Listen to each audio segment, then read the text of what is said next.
Hey everyone, alright, so all you fellow Star Wars nerds out there, let's talk Star Wars Episode 9.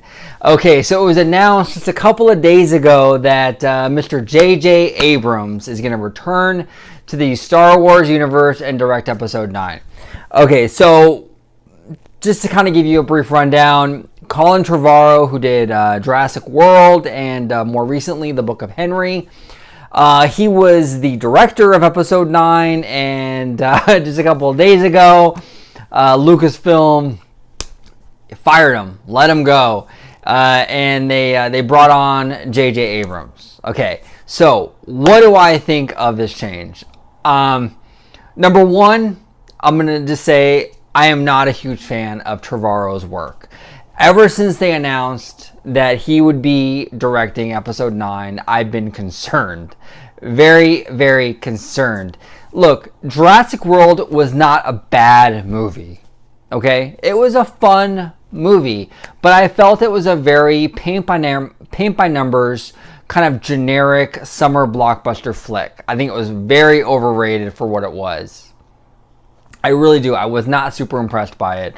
I have not seen, in all fairness, I have not seen Book of Henry, but the reviews from that movie have been terrible. Like, extremely terrible. So, Trevorrow's track record, at least recently, for me, has been really, iffy at best. JJ, on the other hand, he's already proven he can make a good Star Wars movie. The Force Awakens, while not perfect, I do have issues with that film, some of it, while not perfect, is still a very good movie. And there were a lot of characters in there that had become almost instant Star Wars icons.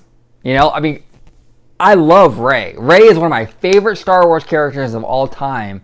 And that came from JJ and The Force Awakens. So, yeah, you know, aside from that, though, he did Lost, which was an extremely well done series.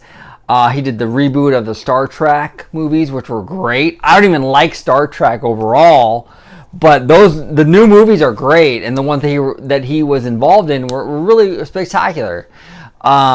He's done a lot of good stuff, and Super 8 is another great movie that he did.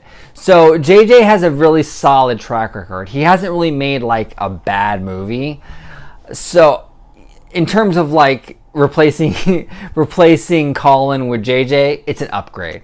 That's a no-brainer. It's an absolute upgrade. Now, is JJ like my ideal choice for Episode 9? No, not even close. I was really rooting for Rian Johnson. I really was. I like Rian Johnson's work, his past work a lot more, actually. I feel like he is a more of a bold, riskier filmmaker, which I think is great for Star Wars. So yeah, I was really hoping that Rian Johnson would finish up Last Jedi and do Episode 9. I really was. I was really hoping for that. I was a little bit disappointed that he wasn't. From what I'm hearing, multiple sources are saying that he was offered the job, but after Last Jedi, he wants a break. Totally understandable. Ryan, go have a vacation. You deserve it, man. So, but yeah, I mean, I digress. But seriously, you know, it didn't work out, so they got JJ. But, you know, compare JJ to Colin, it's an upgrade. Now, one of the biggest criticisms, you know, in regard to JJ and The Force Awakens was that it was a rehash of of New Hope, and it was just so nostalgia heavy and all this stuff.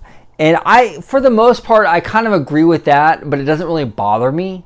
Okay, but if you think, and this is where I really, you know, I'm going to stand up for JJ Abrams right now.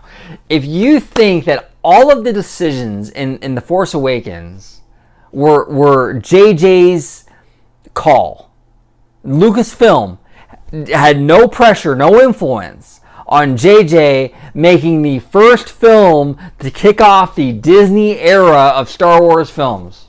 If you think that JJ had complete control over that film, you're being extremely naive. I'm sorry to say it, but you are. Okay?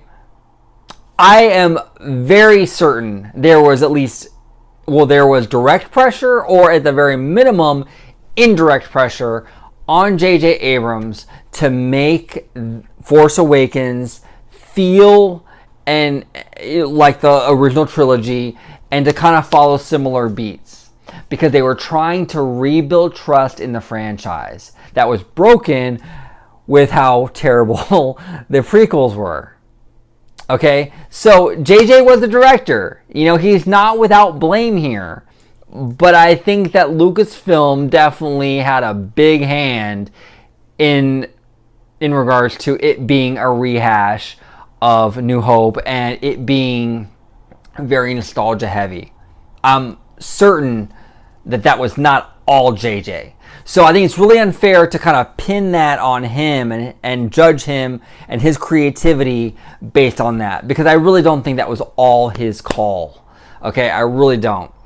Okay, I also think that Lucasfilm and JJ are smart enough to understand that The Force Awakens had a goal to rebuild the trust, get people, get fans excited about Star Wars again, right? So it had to kind of be more nostalgia heavy and kind of bring people back to the old Star Wars.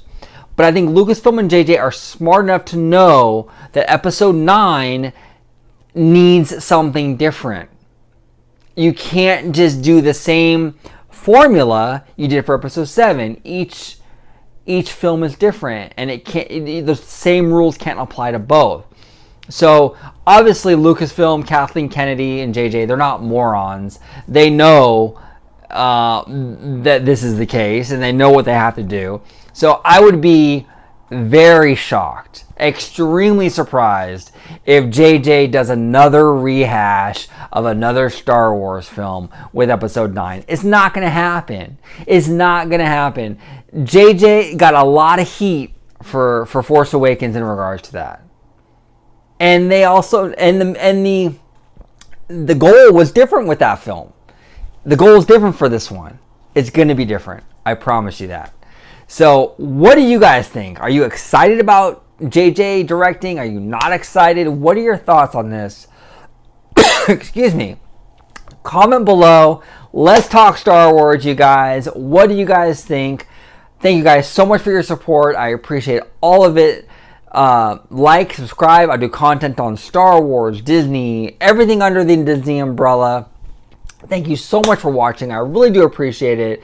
And as always, may the Force be with you.